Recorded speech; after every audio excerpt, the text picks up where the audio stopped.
5년 전에 산속에서 이 통합할 때에 처음 이 교회 왔을 때에 엘리베이터가 있더라고요.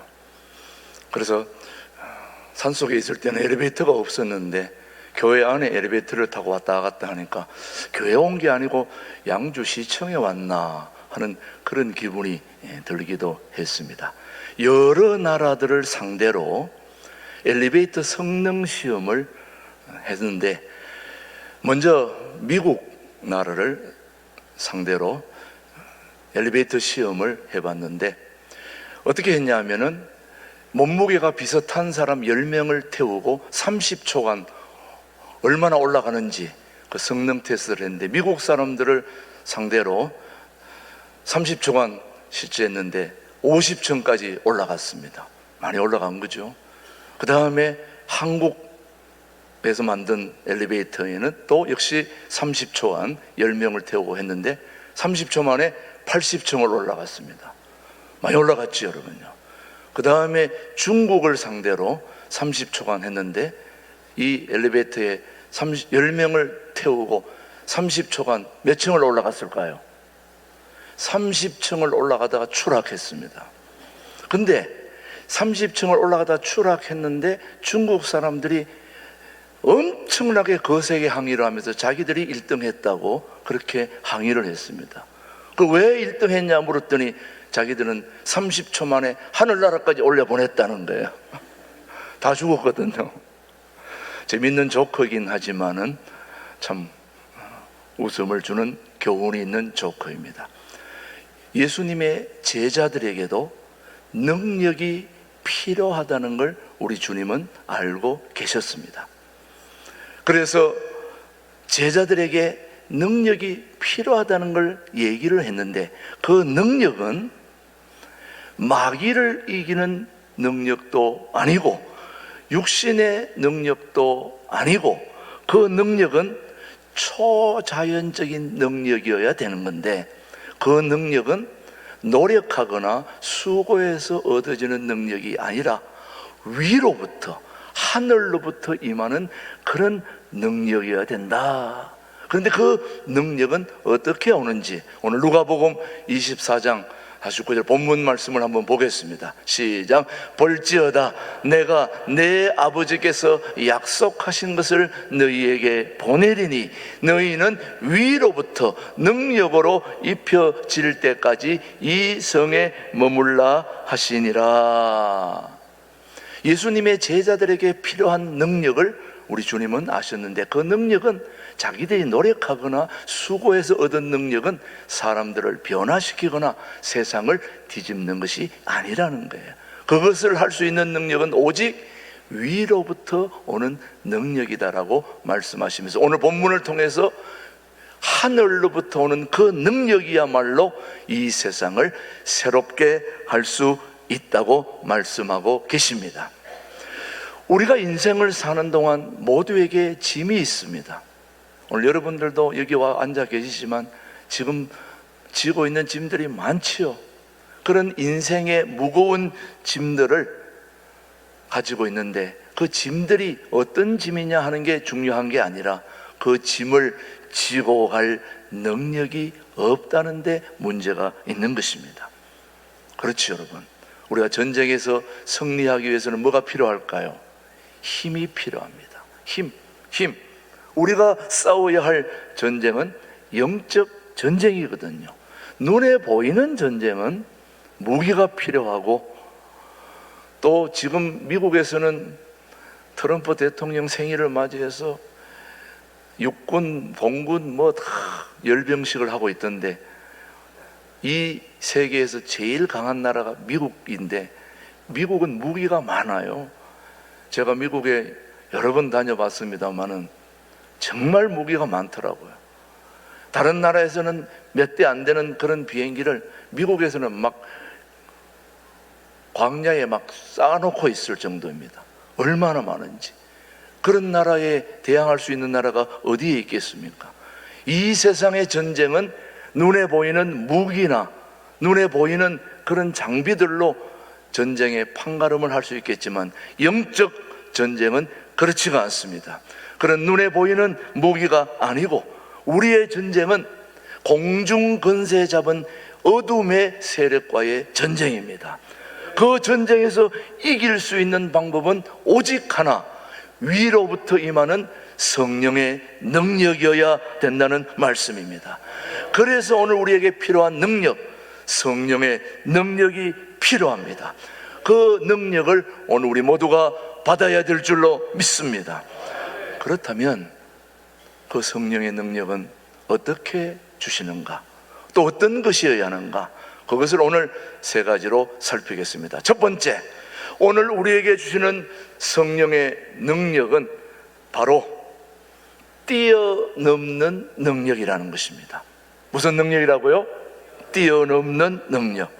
예수님이 우리에게 말씀하시기를 성령이 임하면 우리는 능력을 받게 될 것이라고 말씀하고 있습니다. 그 능력으로 예루살렘을 뛰어넘고 유대를 뛰어넘고 사마리아를 뛰어넘어 온 세상 끝까지 뛰어넘는 능력으로 말씀이 증거돼야 우리 주님이 다시 이 땅에 오신다는 말씀을 하고 있는 것입니다. 그 뛰어넘는 능력이 오늘 우리에게 필요한데 그 능력이 어디에 있는지 사도행전 1장 8절은 우리에게 말씀하고 있습니다. 시작. 오직 성령이 너희에게 임하시면 너희가 권능을 받고 예루살렘과 온 유대와 사마리아와 땅끝까지 이르러 내 증인이 되리라 하시니라. 우리가 인생을 살다 보면 한계에 부딪힐 때가 있습니다. 사람은 유한하기 때문에 무엇이든지 차고 넘을 만한 능력이 없습니다. 그래서 한계에 부딪히고 또 장애물을 만나게 되는 거지요. 그럴 때 그 장애물을 뛰어넘을 수 있는 능력이 바로 우리에게 필요한 능력이라고 저는 믿습니다. 자, 장애물을 뛰어넘을 수 있는 능력, 그리고 한계를 뛰어넘을 수 있는 능력. 우리가 인생을 살다 보면 질병의 한계, 인간관계의 한계, 자식들과 또 아내들과 남편들과 하는 그런 뛰어넘을 수 없는 그런 관계의 한계를 당하게 되는 거죠. 장애물을 만나게 되는 거죠. 그럴 때 그 장애물을 뛰어넘을 수 있는 능력을 하나님이 주신다는 말씀이죠. 육상 경기 중에서 가장 큰 꽃은 장애물 경기입니다. 장애물 경기. 100m를 뛰는 동안에 200m를 동안에 허들을 몇 개 넘어가야 합니다. 그냥 뛰어도 힘든데 장애물을 뛰어넘어 달릴 수 있다는 것은 보통 일이 아니거든요. 또 경기를 가장 또 값지게 보고 있는 거죠. 장애물을 훌쩍훌쩍 뛰어넘을 수 있는 그 능력, 그게 바로 선수이지요. 그런 것처럼 우리 인생에도 뛰어넘을 수 없는 그런 질병의 한계, 인간관계의 한계, 그리고 사업에 또 여러 가지 말할 수 없는 한계에 부딪힐 때 그것을 뛰어넘을 수 있는 능력은 하나님이 주신다는 말씀이죠. 그런 한계를 뛰어넘을 수 있는 능력, 그게 바로 성령님의 역사인 것입니다. 성령님은 뛰어넘을 수 있는 능력을 우리에게 주신다는 말씀입니다.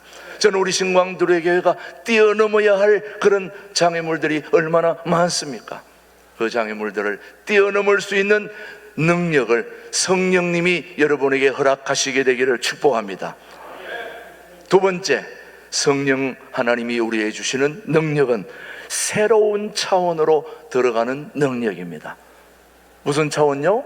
새로운 차원. 차원이 다르다. 우리는 차원이 다르다는 말씀을 하게 됩니다. 우리는 지금 몇 차원에 살고 있습니까? 3차원에 살고 있습니다. 3차원에 사는 우리 인간들은 4차원에 살고 계시는 하나님을 볼 수가 없지요. 그래서 차원이 다르다고 얘기합니다. 3차원에 살고 있는 우리 모두가 우리의 한계를 뛰어넘고 새로운 차원으로 들어가게 하려면 바로 4차원에 계신 하나님의 능력, 성령의 능력이 있어야 될 줄로 믿습니다. 하나님은 우리에게 새로운 차원으로 들어가는 그런 차원이 다른 능력을 주시기를 원하지요. 구약에 등장하는 여러 가지 인물들을 우리가 살펴보면 성령 충만을 통하여 이전과는 다른 새로운 차원으로 들어가게 되는 그런 모습을 보게 됩니다. 여러분, 사람이 한평생 살다가 저 사람은 차원이 다르네 우리하고 그런 얘기를 들으려면 성령의 능력이 아니고서는 들을 수 없는 이야기들입니다. 자, 한번 우리가 구약 성경에 나오는 인물들, 성경에 나오는 모든 인물들의 면면을 살펴보면 모두가 다 성령의 능력으로 차원이 다른 삶을 살아왔던 삶의 이야기들을 우리에게 보여주고 있는데, 첫 번째, 요셉이 성령의 충만을 받았을 때에 그는 어떤 사람이 되었는가? 감옥에서 일약 총리로 올라가는 그런 역사가 있었습니다.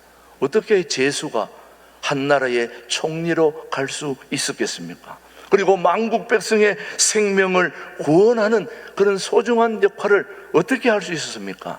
그거는 바로 차원이 다르게 역사해 주시는 하나님의, 성령 하나님의 능력을 힘입어야 된다는 말씀이죠. 창세기 41장 한번 볼까요? 시작.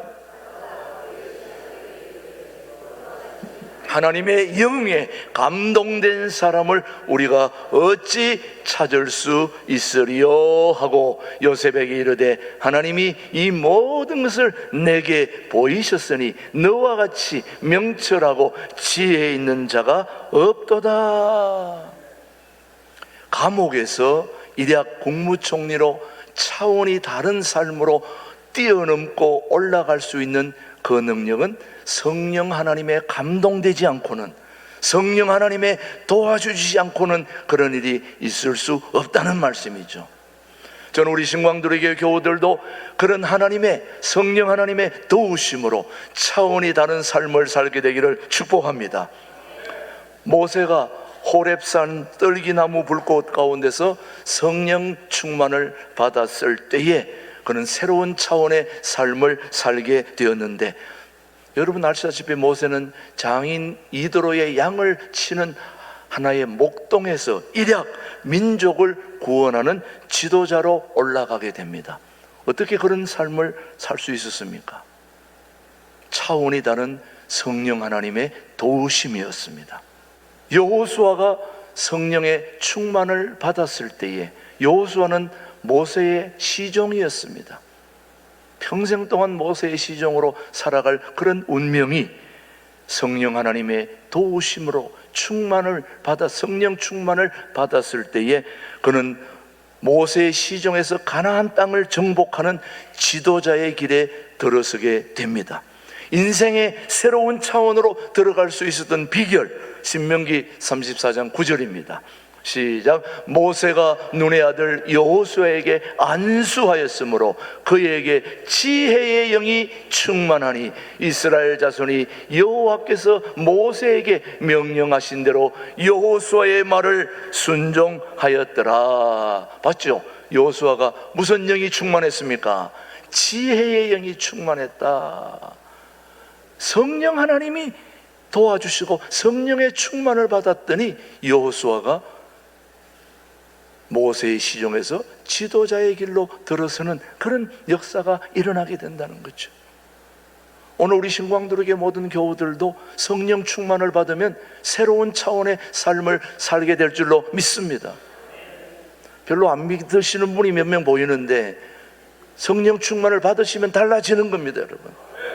달라지게 돼 있습니다.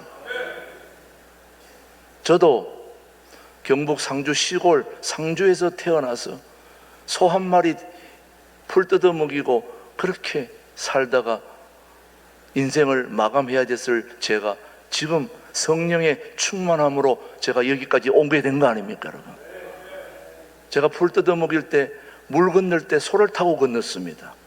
소를 제가 얼마나 잘 타는지 사람들이, 내가 소띠거든요. 이렇게 소고기를 먹을 때마다 제 살을 먹는 기분으로 먹습니다. 그런데 소를 너무너무 잘 타가지고 한 번은 소를 타고 물을 건너서 이제 하루를 마감하고 집에 돌아오는데 아스팔트 길을 달려가는데 갑자기 우리 소가 뒤에서 벌이 한 마리 엉덩이를 쌌습니다. 갑자기 소가 난리 법석을 띠면서 뛰는 바람에 제가 아무리 소를 잘 타더라도 붙잡고 또 붙잡아도 소를 붙잡을 데 어디 있습니까? 펄떡 뛰어가지고 아스팔트에 쭉 떨어져가지고 그때 입은 상처로 지금 얼굴이 약간 돌아갔는데 지금까지 아주 안 돌아오고 있습니다. 그런 제가 김준홍 목사님을 만나고 또 좋은 분들을 주변에서 만나고 그래서 하나님이 또 성령의 도우심으로 제가 여러분에게 지금 말씀을 전하는 자리로 들어와 있지 않습니까, 여러분? 제 힘으로 여기 올 수 있었는 게 결코 아니었습니다. 하나님의 도우심이었습니다. 제가 김준호 목사님 해외 집회 다닐 때에 제가 김포공항, 그럴 때는 인천공항도 아니었습니다. 김포공항에 다니면서 하늘을 바라보면서 비행기 뜰 때마다 저는 제주도라도 한번 가면 소원이 없겠습니다. 저는 그때까지 비행기를 한 번도 타본 적이 없습니다. 공중에 올라가는 게 저한테는 가능하지 않았습니다. 그래서 비행기 언제 한번 타볼까? 그래서 목사님 모시고 김포공항에 갈 때 또 돌아올 때 저는 언제 한번 비행기 타봅니까? 제주도라도 가면 소원이 없겠습니다. 그랬던 제가 26개국을 돌아다니며 말씀을 전하고 제 돈으로 간 것도 아니고 다 그래서 여기까지 지금 온 거 아닙니까, 여러분? 이게 제 힘으로 어떻게 가능합니까? 성령 하나님이 도와주지 않고 어떻게 가능합니까, 여러분? 시골의 한 무명 촌놈이 오늘 여기까지 올 수 있었던 것은 성령 하나님의 드는 도우심이 아니고는 안 된다는 사실을 고백할 수밖에 없지, 여러분. 다윗이 성령의 충만함을 받았을 때 일약 목동이 이스라엘을 태평성대로 이끈 왕이 되었단 말이죠. 어떻게 그게 가능했습니까, 여러분? 어떻게 양을 치는 목동이 골리앗을 넘어뜨리고 그것도 이스라엘의 전무후무한 태평성대의 왕, 그리고 하나님 마음에 꼭 드는 지도자가 될 수 있었던 유일한 비결은 성령 하나님의 도우심이었다 이거죠.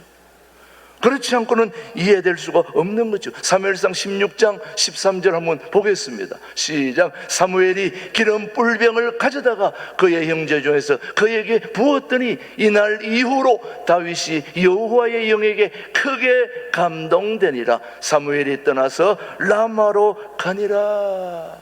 하나님의 영이, 여호와의 영, 성령이 누구에게요? 다윗에게 임하니 다윗이 일약 목동에서 한 나라의 지도자인 대통령으로 등극했다 이 말이죠. 그런 하나님은 오늘도 여전히 2025년 6월 세 번째 주일 저와 여러분과 함께 하시는 동일한 하나님이십니다. 그 하나님은 저와 여러분을 도와주시면 우리도 얼마든지 새로운 차원으로 들어갈 수 있다고 저는 믿습니다.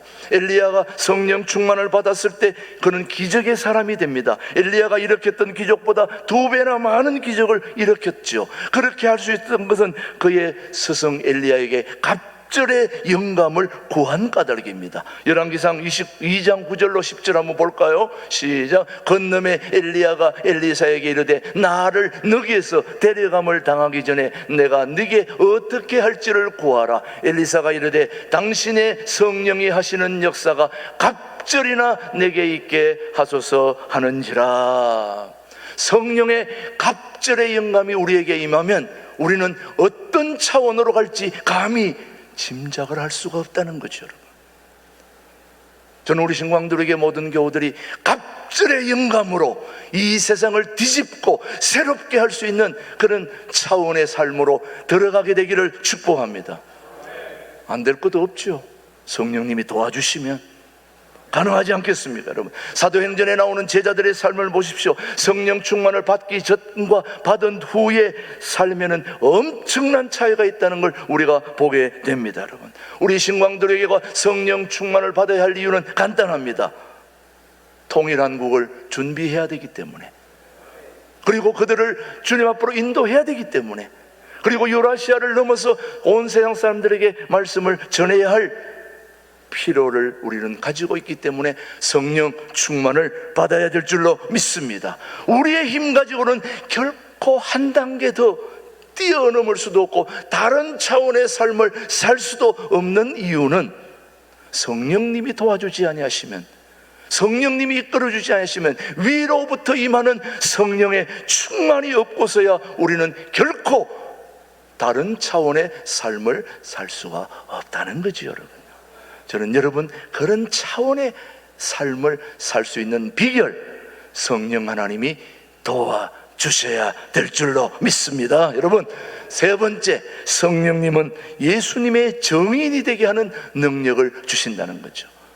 능력 중에 능력은 성령님의 증인이 되는 거죠. 예수님은 제자들에게 성령님이 오시면 권능을 받고 땅 끝까지 이르러 뭐라고 말합니까? 예수님의 증인이 될 것이라고 말씀하고 있죠. 여러분, 신앙인들은, 그리스도인들은 예수님을 증거하는 사람들입니다.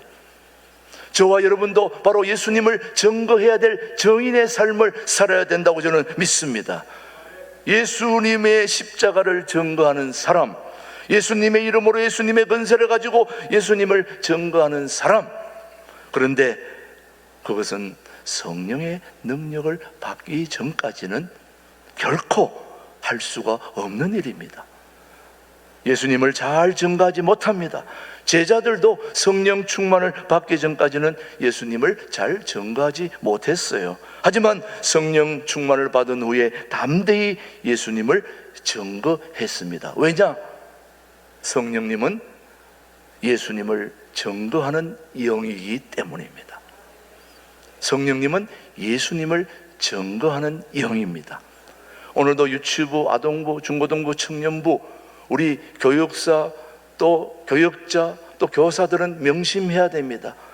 여러분들이 가장 예수님을 아이들에게, 중고등부 학생들에게, 청년들에게 전할 수 있는 비결은 성령 하나님이 도우셔서 예수님을 예수님으로 증거할 수 있는 그 역할을 성령님이 하시기 때문에 성령님의 절대적인 도움이 필요한 것입니다. 그 성령의 능력이 우리 교회학교 교사들과 또 교역자들에게 함께 할 수 있게 되기를 축복합니다. 요한복음 15장 26절입니다. 시작. 내가 아버지께로부터 너희에게 보낼 보혜사, 곧 아버지께로부터 나오시는 진리의 성령이 오실 때, 진리의 성령이 오시면 뭐 한다는 겁니까? 나를 증언할 것이요, 증언할 것이요. 저는 우리 교우들의 삶이 어떨 때 가장 보람이 있을까 생각을 해봅니다. 우리 신광두레 교회 여러분들은 어떤 때 가장 영광스러운 삶이 될 수 있을까요? 생각해 보신 적이 있으신가요? 오늘 일부 예배에 나오시느라고 이른 아침부터 준비해가 나오시느라고 얼마나 애를 쓰셨습니까?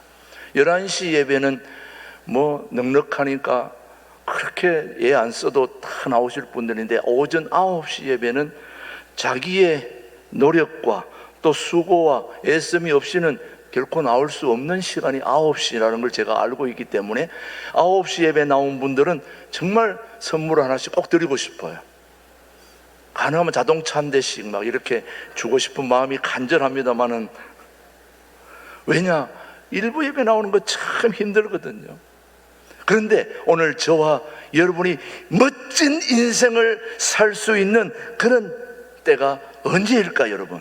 바로 먼 훗날을 생각하고 또 지금을 생각하고 또 영적인 영혼의 시각에 벗어 볼 때 우리의 가장 멋진 삶은 바로 예수님을 증거하는 삶입니다, 여러분.